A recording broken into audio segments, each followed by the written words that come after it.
Como seria se uma nevasca mortal cobrisse Buenos Aires, trazendo consigo uma invasão alienígena? Isso não aconteceu, é claro, também não é uma série genérica da Netflix, mas é sim a primeira adaptação audiovisual de O Eternauta. É a adaptação do icônico HQ argentino El Eternauta, que está conquistando até quem não é fã de quadrinhos. E será que essa adaptação faz jus ao original ou é apenas mais uma tentativa de ficção científica que acaba flopando para quem não é fã dos HQs? Vamos falar sobre isso, fica aí.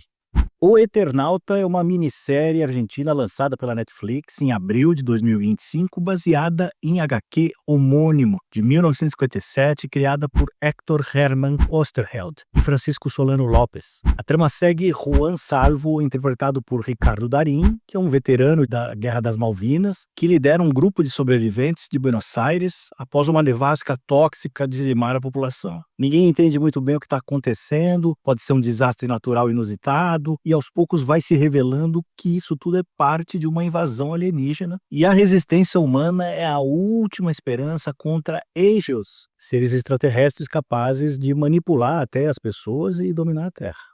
A série tem 6 episódios, recebeu algumas adaptações importantes para ser feita no streaming, já que não se passa nos anos 50 e sim nos dias atuais. Naquela época, a tecnologia, comparada com a de hoje, era muito restrita. Não havia internet, celular, computador pessoal. Então, a forma de entender o que estava acontecendo era lenta, difícil, precária. Mas mudar isso ia comprometer muito a dinâmica original dos quadrinhos. Então, a série começa com uma explosão eletromagnética que basicamente acaba com tudo que existe tecnologicamente diferente hoje em dia. Aí eles até dizem, o velho ainda funciona, ou seja, funcionam apenas os carros antigos sem eletrônica, os rádios amadores de ondas curtas, dispositivos elétricos, mas não eletrônicos. E assim eles nos teletransportam para os anos 50, em termos de tecnologia, mas não no comportamento e no pensamento das pessoas que são todas do século XXI. A produção de O Eternauta durou 5 meses, utilizou mais de 30 locações reais em Buenos Aires, contou com tecnologia de produção virtual também, feito mais de 20 sets criados especialmente para a série e recriaram com fidelidade o ambiente urbano, similar ao que acontece no HQ original. A produção toda aconteceu na cidade de Buenos Aires, foi uma das poucas exigências, inclusive, de Martin Oesterheld, que é neto do autor original, herdeiro, detentor dos direitos autorais da história, e foi ele que garantiu que o espírito da obra fosse mantido sob a direção de Bruno Stagnaro para a Netflix Argentina. Além de trazer a história para os dias atuais, eles também aprofundaram o desenvolvimento de personagens femininas, que apareciam pouco no original, ampliaram o alcance da trama para um público mais contemporâneo, tentando, obviamente, não perder a essência crítica e social que existia na obra original. A série tem um orçamento de cerca de 15 milhões de dólares. Foi, sem dúvida, a produção mais cara da plataforma na Argentina até o momento. Já a trilha sonora do Eternauta, ela é bem minimalista. Ela foi composta com um misto de som ambiente, músicas que reforçam um pouco a tensão, o clima apocalíptico, mas sem nenhum destaque. A escolha por uma abordagem sonora mais sutil deve ter sido até para que o espectador se concentrasse na história, nos personagens, aumentando o impacto visual das cenas. Ou seja, é uma trilha sonora que cumpre seu papel, mas não se sobressai, o que para mim é sempre um pouco triste.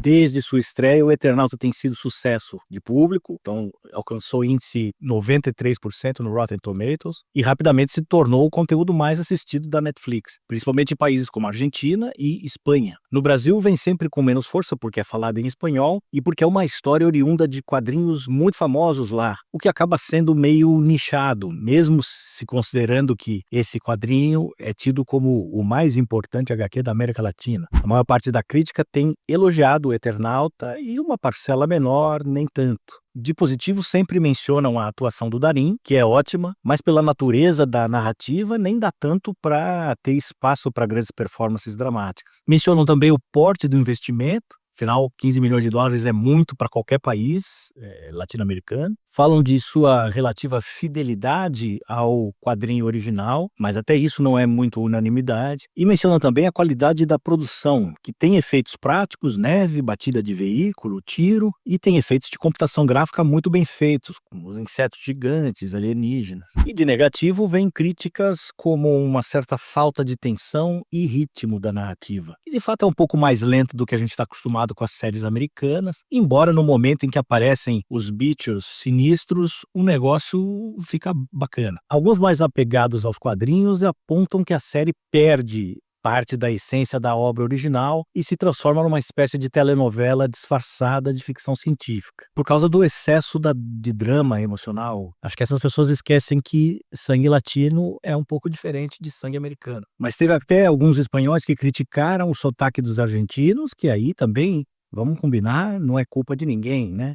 Cada um com seu sotaque. Dá para imaginar críticas similares, inclusive de brasileiros a produções portuguesas. E, aliás, o contrário não acontece muito. Os portugueses reclamam muito pouco do nosso sotaque, ou pelo menos das nossas produções. A crítica aqui no Brasil, eu vi também um pouco mista, sempre elogiando a atuação do Darín, apontando uma certa lentidão na trama, mas acho que o pessoal tem sido até mais generoso e tem enaltecido esse aspecto da resistência latina, que é um tema recorrente em muitas produções. Existe até, acho que, um viés artístico para gostar desse tipo de história, de luta entre oprimidos e opressores, etc. Mas é legal que a série, pelo menos, foi feita nos moldes locais, com locações na Argentina, o que parece muito mais familiar para nós do Brasil do que aconteceria numa produção americana. No geral, eu gostei da série, achei a interpretação do Darín interessante, não só dele, mas do elenco todo. Tá todo mundo bem e compatível com o que se espera. Não me incomodou o ritmo da série, achei que ela tem característica de filme fora de Hollywood, mas ela é muito boa, bem feita, tem uma produção geral bacana, boas locações, figurino, efeitos especiais, inclusive a camada de CGI bastante bem feita no nível internacional, o que eu acho meio clichê e até meio bobo hoje em dia, mas isso é uma realidade, a gente tem que conviver, é essa construção de narrativa em torno de resistência. Essa ideia de oprimidos e opressores e os grupos populares se rebelando. Claro, isso tem um contexto, porque vem de uma história de um HQ dos anos 50. Na Argentina, que é um país que sempre sofreu nesse contexto de ditaduras, assim como nós sofremos, em períodos distintos, mas com o mesmo impacto cultural. Então é claro que a série vai ter uma certa datação muito clara, o que agrada demais aos artistas e aos produtores culturais,